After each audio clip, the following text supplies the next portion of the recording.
आप सभी को नमस्कार। आज 7 अक्टूबर है और आज के इस वीडियो में 7 अक्टूबर से जुड़े करंट अफेयर्स को कवर करने वाले हैं। तो चलिए वीडियो को शुरू करते हैं। आज का पहला क्वेश्चन है, फ्रांस के नए प्रधानमंत्री सेबेस्टियन लेकॉर्नू ने इस्तीफा कब दिया? तो अपनी नियुक्ति के कुछ समय बाद ही इन्होंने इस्तीफा दे दिया, या फिर बोले कुछ घंटों के बाद ही। तो इस प्रश्न का सही उत्तर क्या हो जाता है? ऑप्शन बी, नियुक्ति के कुछ घंटों बाद ही फ्रांस के नए प्रधानमंत्री, जिनका नाम है सेबेस्टियन लेकॉर्नू, ने इस्तीफा दे दिया। फ्रांस के वर्तमान में राष्ट्रपति का नाम क्या है? अगर आपको पता है तो आप लोग कमेंट कर सकते हैं। टाइफून मातमो का प्रभाव किन देशों पर पड़ा?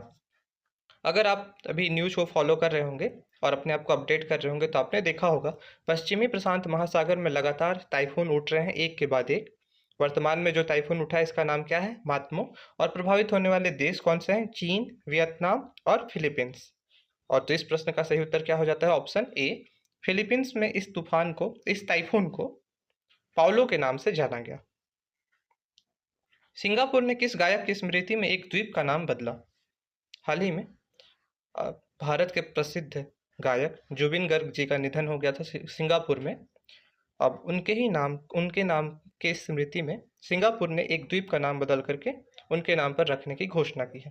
तो इस प्रश्न का सही उत्तर क्या हो जाएगा? Option B, Zubeen Garg. हाल ही में देश भर में कितने आईटीआईस के आधुनिकीकरण के लिए पीएम सेतु योजना शुरू की गई है? तो प्रधानमंत्री मोदी ने यह योजना की घोषणा 4 अक्टूबर को की और 60,000 करोड़ रुपए का बजट प्रावधान किया है इसके लिए। और कुल कितने आईटीआईस का आधुनिकीकरण करने की योजना है? 1000 ITI.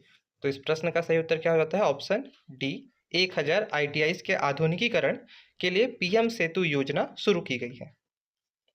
BRO, border road organisation द्वारा दुनिया की सबसे ऊंची मोटरेबल सड़क कहाँ बनाई गई? इसे बनाया गया है लद्दाख में। और लद्दाख में कहाँ? मिगला पास। वर्ल्ड की सबसे ऊंची मोटरेबल सड़क का रिकॉर्ड पहले भी भारत के पास था। तो पहले इसकी ऊंचाई कितनी थी? 19,024 फीट। और वह स्थान कौन सा था? Umling La.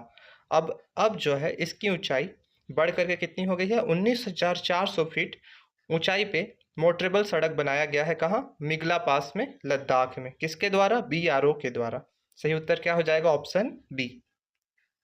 BWF world junior championship 2025 का आयोजन कहाँ हो रहा है? तो 17 साल बाद इसका आयोजन पुनः भारत में हो रहा है।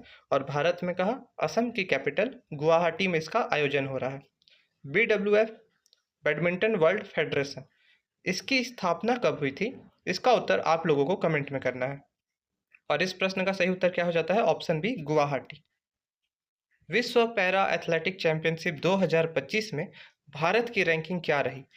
एग्जाम के पॉइंट ऑफ व्यू से अगर मैं फिर बोलूँगा, ये बहुत ज़्यादा इंपॉर्टेंट है, विश्व पैरा एथलेटिक चैंपियनशिप।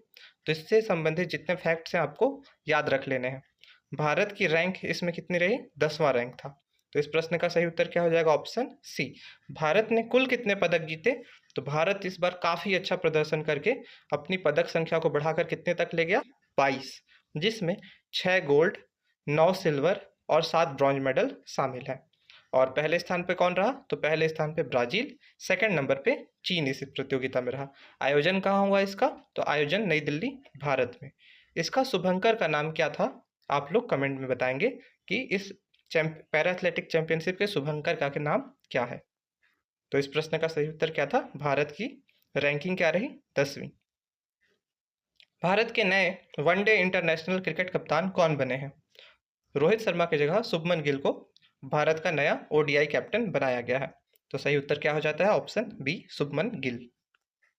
2025 का मेडिसिन का नोबेल प्राइज किसे दिया गया है? तो एक ट्रिक है, याद कर सकते हैं, मेरी फ्रेंड सिमोन। तो 3 लोगों को दिया गया है मेडिसिन का, यानी कि चिकित्सा का नोबेल प्राइज। कब का? 2025 का। मैरी ई ब्रूको, फ्रेड रैम्सडेल, दोनों अमेरिका से आते हैं। और जो तीसरे हैं सिमोन साकागुची, ये जापान से आते हैं। तो इस प्रश्न का सही उत्तर क्या हो जाता है? उपरोक्त सभी। कोल इंडिया की पहली महिला केंद्रीय स्टोर इकाई कहाँ स्थापित की गई है? इसकी स्थापना की गई है छत्तीसगढ़ के कोरबा में। तो सही उत्तर क्या हो जाता है? Option B, Korba. राज्यसभा सांसद देवेंद्र प्रताप सिंह को हाल ही में किस समिति का सदस्य नियुक्त किया गया है? तो इन्हें कोयला और इस्पात समिति का सदस्य नियुक्त किया गया है। तो सही उत्तर क्या होगा? Option C. कल का प्रश्न था, सर क्रीक विवाद किन 2 देशों के बीच है? और इसका सही उत्तर क्या था? भारत और पाकिस्तान के बीच। और आप सभी लोगों ने इसका सही उत्तर कमेंट में किया। आज का क्वेश्चन है जिसका उत्तर आप लोगों को कमेंट में देना है। कोंकण 2025 नौसैनिक अभ्यास किन दो देशों के बीच आयोजित हुआ? भारत और अमेरिका, भारत और ब्रिटेन, भारत और फ्रांस या फिर भारत और रूस? इसका उत्तर आप सभी कमेंट सेक्शन में जरूर दें। और अभी तक वीडियो पे बने रहने के लिए आप सभी का बहुत बहुत धन्यवाद।